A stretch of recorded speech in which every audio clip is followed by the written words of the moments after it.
Welcome back to the channel, everybody, and just remember that these are only ideas for you to implement in your creativity.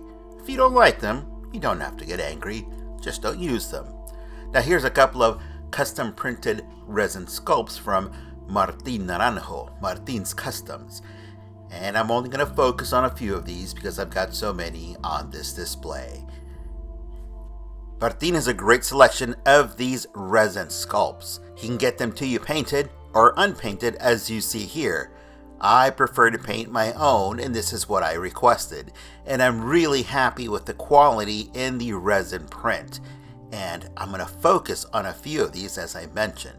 I'm going to start off with the portrait from Kevin Conroy. And I was really happy that he had this available. I got both portraits, one with mustache, one without. But regardless, it looks really good on the Batman 1000, as you'll see in just a moment. Now the second one that I'm going to focus on here is the Harley Quinn. And yes, we did get a Harley Quinn from Mcfarlane, the animated style. I really wasn't happy with it. And so I decided to change out the portrait with one of these from Martin. And it really made a difference on the head swap. Now, this video is really nothing more about head swaps, and it's all about having fun. I will touch base on painting on one of them, but for the most part, it's all about head swaps. Here we go. Harley Quinn looks awesome when it's all finished. I did paint the eyes a little small on this one, and I did repaint them for the later segment that you're about to see. But just take a look at the big difference between the one provided to us in package on the right, and now the custom printed sculpt on the left, as you see here. Quite a difference. It's night and day. I'm really happy with the one on the left. As it is, the one on the right I just left in the box. I really didn't have the desire to even display it on the shelf. But now with the switched out head, I really enjoy seeing it on the shelf. Let me give you another before and after so you have an idea of what it looks like on the body. Here's the original. It looks good. It's a good sculpt. It is animated, but it's not for me. So I left it in the box. Again, with this head swap now, I really enjoy seeing it on the shelf because it looks like this. This is what I wanted to see. This is what I am accustomed to seeing from the animated series. Very clean, very polished out. It's got that realism to it, but it still looks cartoony. And I really enjoy seeing this version on the shelf. But that's not the only one that I got from Martin. I got a few others. Oh, but before I go on, what I do want to tell you about this head swap is that it's not just swapping out, because remember, it's a custom resin sculpt, so it's usually hollowed out. Now, this is what you're going to have to do when you swap it. It does come with the large pin that you see here on the left. That's what's inside this head. You're not going to need it. If you want to save it, just remove it and keep it in a safe spot. You'll have to replace it with the small peg, which is on the right. The one on the left is about 3/4, the other one is a 1/2 inch. And that 1/2 inch peg makes all the difference. That way that resin sculpt can set all the way down and it can still retain mobility. This larger head requires a larger peg because it is so big and it sets deep inside the head. Again, you won't need it.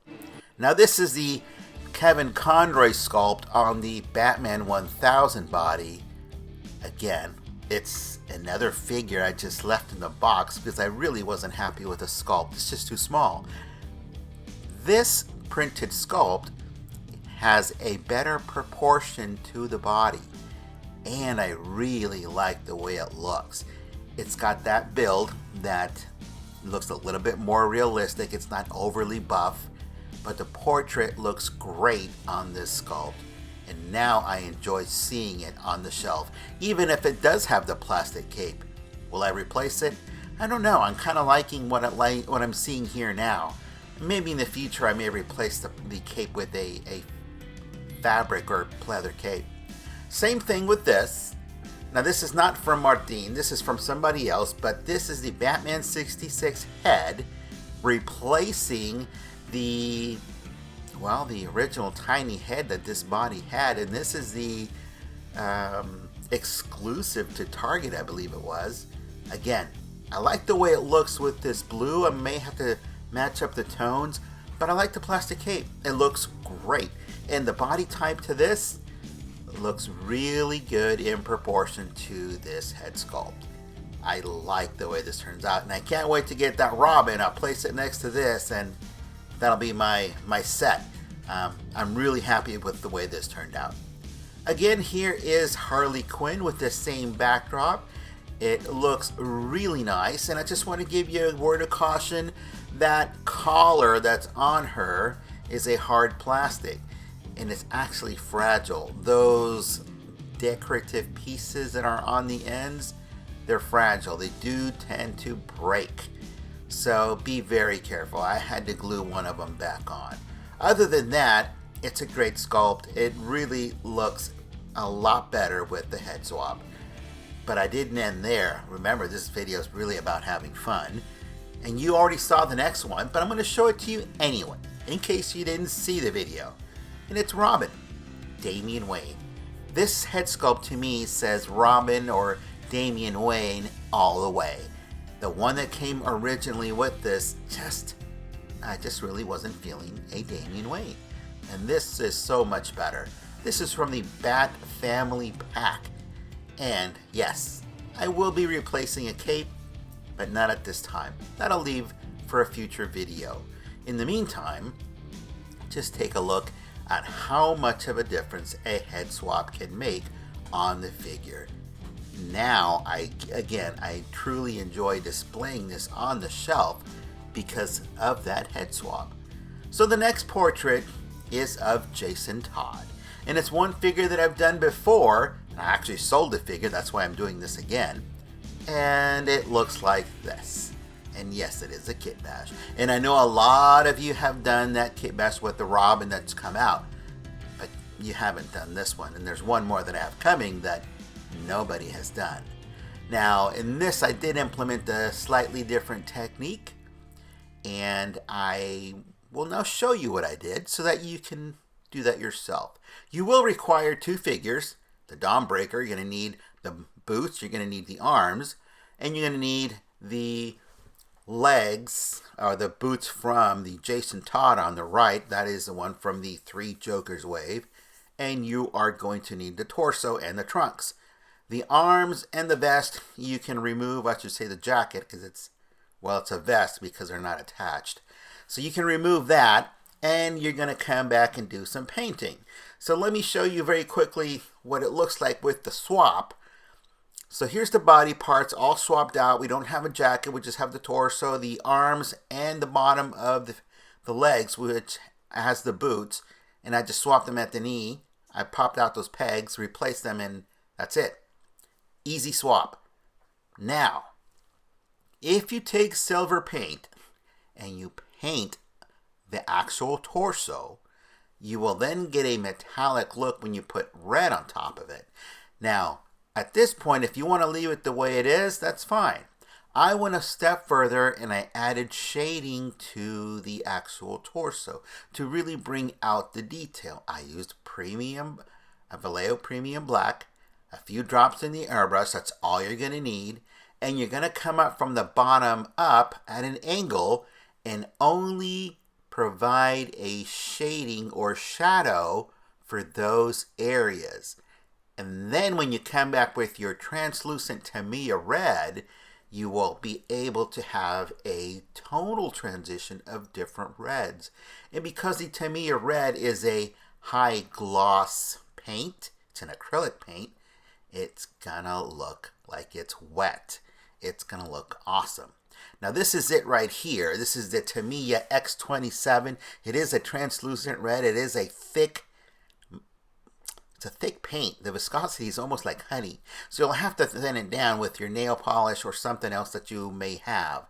Now once you thin it down and you spray it on top in thin layers, the first few layers are going to be flat. They're going to look flat. because it's atomizing with the air and it's going onto the surface on that first and second pass. It's not going to look glossy until you go over it 5 or 6 times. The thicker the paint, the more gloss builds up, and you'll have a shiny surface. The same technique applies to the other parts of the body, the limbs, the legs, the arms, but I only went 2 passes on this, so it still looks like a matte finish. It is silver underneath, and it is the green from Tamiya, the translucent green on top of that. And now look, I've got 2 shades of green. It looks like it's green leather pants with those metallic boots. It looks pretty cool. And you don't have to worry about painting the joints because of it being a dark color. It really doesn't make sense. Just leave it the way it is in black and you won't have to worry about any paint rub. So this is the way it looks when it's all put together. You'll have a glossy torso with a matte finished legs and arms and the glossy gloves and the glossy boots. It's a really nice combination. Now all we need is a cape. Actually, it looks pretty cool without the cape. But we'll give it a cape anyhow just because that's how I did the last one. So I hope that you enjoyed all these head swaps on these figures. If you've got any questions, any comments, leave them in the comments below. And of course, keep customizing. We'll see you here next time.